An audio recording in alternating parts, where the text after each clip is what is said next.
Hi mga suki, for today's video ay gusto ko lang i-share sa inyo kung paano namin sinurprise ang aming mga pastors. At the same time, kung paano na ako nag-prepare ng mga orders for Sunday, October 3 actually. Ang una kong nang prepare dyan is yung luluto ko ng maha blanca. Dahil ang order ni client ay maha blanca, pansit bihon at um, palabok. Ayan, nagsalang na ako ng mga gata ingredients ng ating maha blanca. Pinakulaan ko lang yan. Time check pala sa oras na ito nung magpe-prepare ko is mag 11 p.m. na dahil sa daming ganap. So, pinagsabay na namin ang preparation ng para sa Pastor's Month appreciation namin sa church. At pinagsabay ko na rin yung pagpe-prepare ko ng mga lulutuin dahil since linggo po kinabukasan na nga. Kaya naisipan ko nang iluto ang mahabang blanca since hindi naman madaling masira iyon. At yung sauce ng ating palabok for that video, for tonight's video. Ayan, malapit nang maluto ang ating maha blanca. Sabi ko ate ko, i-video niya ako dahil o, diba ang taas ng aking kalan? Hindi ko alam kung mataas yung kalan ko or mababa lang talaga ang inyong tinderang kusinera.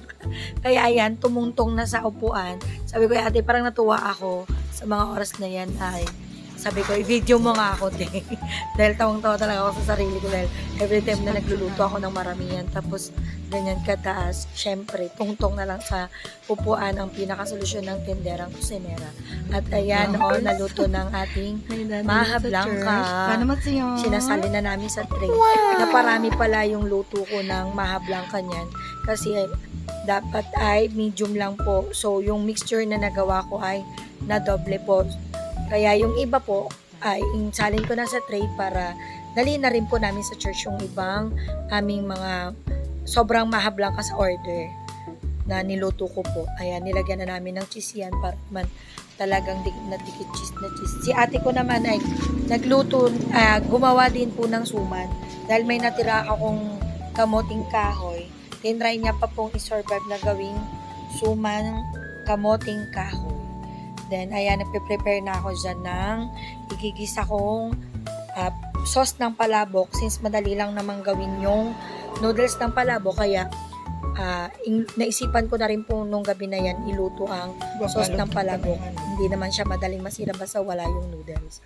At ayan, i-flex ko na rin po yung gamit kong dyan, food processors. Actually, ang tagal na tong food processor na to. Hindi ko sure kung magdadalawang taon na siya pero talagang taon ko na po siyang ginagamit. Ang pangalan po ang brand po ng food processor na ito yung Mama Bear ba? Hindi ako nagkakamali. Gumamit pa ako ng Obishi at saka ng baka naman at saka ng chicharon. Yung processor ko na siya para talagang pinong-pino. Ayan, nag-isa na ako ng sibuyas bawang. At saka pala, after ko pala nag-grind nung aking chicharon at nung uwishi na ilalagay ko sa aking palabok ay naisipan ko na rin kung i-food processor yung shrimp stock ko. At kaya na, bang nagluluto ako, sabi ko, na parang hindi kumukulo. Yung pala, wala na kaming gas, this oras na. Nung mga oras na yan ay 2 a.m. na po na madaling araw. Pero for the luto at for the prepare pa rin kaming magkapatid. Buti na lang nandito si ate. Kung hindi ay, nako, wala din kasing laman yung wala ding laman yung aming dito, butane. So, walang mga rescue. Kaya ayan, pumunta kami sa kapitbahay doon sa isang kapatid namin. Buti na lang may laman yung tangke niya. At ayan, ang ganda ng buwan bilog na bilog. At sa wakas, naluto ng aking sauce na palabok. Ang bilis ng transaction, umaga na agad. Time check, that time is parang 4:30 na ata or 5 o'clock na ng umaga. At ayan, bilis, dali-dali kaming nagtago ng aming mga pa-surprise. Dahil biglang dumating sila pastor, magbubukas pa lang ako ng tindahan.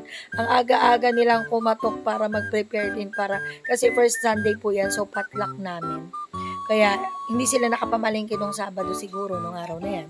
So, magang-maga sila ng linggo. Parang di ako nagkakamali, mag 5 o'clock pa lang po ng madaling araw yan. bigla silang dumating, nandyan na yung na-prepare ni ating pa-surprise namin na lechon kuno, pero hindi naman. Kagad nila! Kagad! At nung umuwi na nga sila, Pastor, ay ayan, chinek ko yung lechon, diba? Nabuhat ni ate nang wala sa oras yan.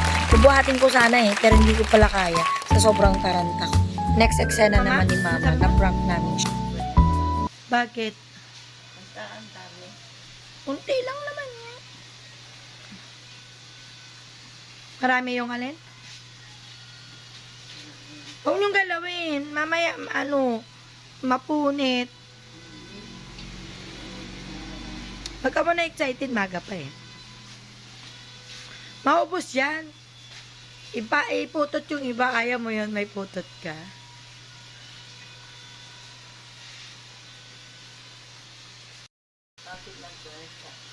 May nagbigay siguro ng karne.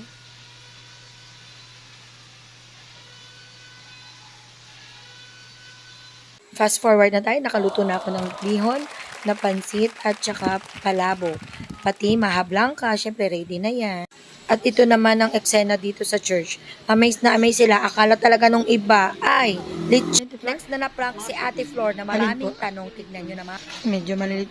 Yung distinction ni Ate. 3 yan may discount. Hindi ibig sabihin baboy niyo. Alin po yan? Ay? Opo. Pinag-ambagan yun, Ate Flor. Pinag-ambagan. Ako wala akong ambag.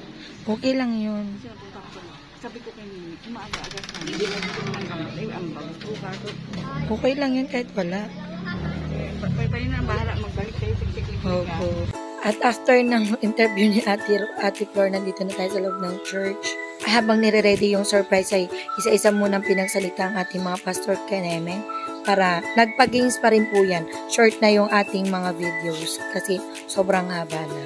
Kaya habang prepare, ito na ang finale.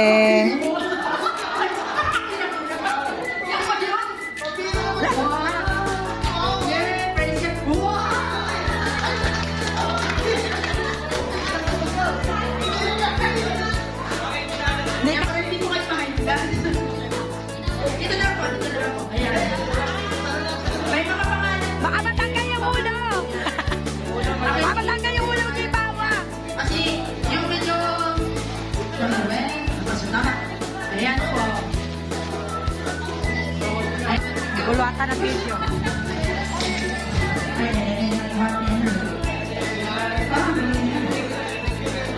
Ayan. Pastor, salamat po sa inyong pagmamahal sa amin. Pero sana wag po kayong kamay. Sulitin mo na, Pastor. Solo mo rin.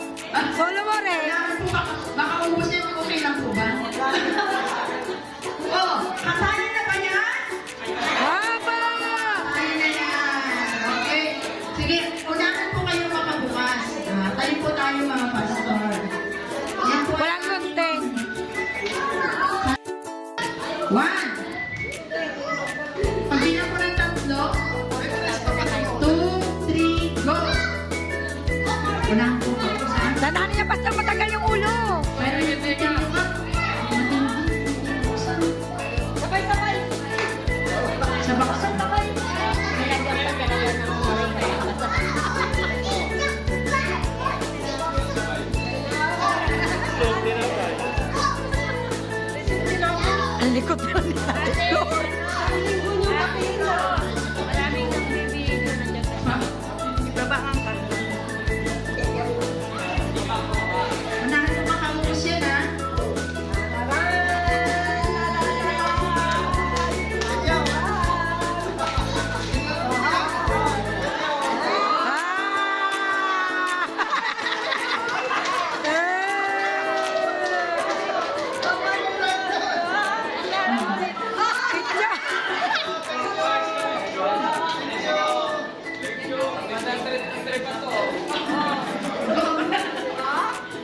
gusto niyang video ko, please follow and share. Yun lamang po. Thank you for watching. Bye-bye.